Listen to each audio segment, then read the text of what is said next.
तुम्ही तर तोंड शिवून बसला होतात. तुम्ही घातला होता शेपूट. मला बोलू द्या पूर्ण. आणि मला विचारता ते कसे काय मंत्रिमंडळात आले? हिम्मत आहे का अनिल परब तुमच्या उद्धव ठाकरेंना विचारायची? त्यांनी क्लीन चिट दिली त्यांना. अहो क्लीन चिट दिली त्यांना. हे फार हुशार आहेत सभापती महोदय. हे अनिल परब फार हुशार आहेत, फार मोठे विधिज्ञ आहेत. हे त्यांच्या आजूबाजूच्या लोकांनी मी आल्यापासून मी ऐकते. मी तर नवीन आहे.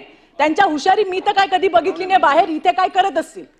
मला फक्त इतकं म्हणायचंय की आज संजय राठोड मंत्रिमंडळात आहे. ते का मंत्रिमंडळात आहे याचं उत्तर तत्कालीन मुख्यमंत्री एकनाथराव शिंदेंनी दिलं.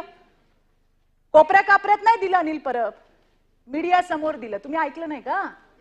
मग का नाही उत्तर दिलं? सोयीप्रमाणे आपलं तोंड गप करायचं आणि महिलांवरती दादागिरी करायची. मला उत्तर द्यायचंय तुम्हाला. हिम्मत असेल ना जा त्या उद्धव ठाकरेंना विचारा का क्लीन चिट दिली. जर क्लीन चिट दिली नसती तर बोलू द्या मला. बोलू द्या.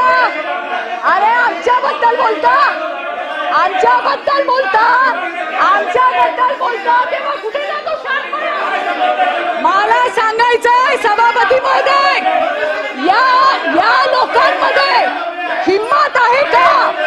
त्यांनी उद्धव ठाकरेंना विचारावं. त्यांनी उद्धव ठाकरेंना विचारावं की संजय राठोडला क्लीन चिट कुठल्या मुद्द्यावर दिली याचं उत्तर यांनी दिलं पाहिजे. अरे मी तर माझी लढाई लढले. मी माझी लढाई लढले आणि लढणार. अनिल परब हिम्मत आहे तुमच्यामध्ये? हिम्मत आहे का तुमच्यामध्ये? सभापती महोदय मला विचारायचंय यांच्यात हिम्मत आहे का?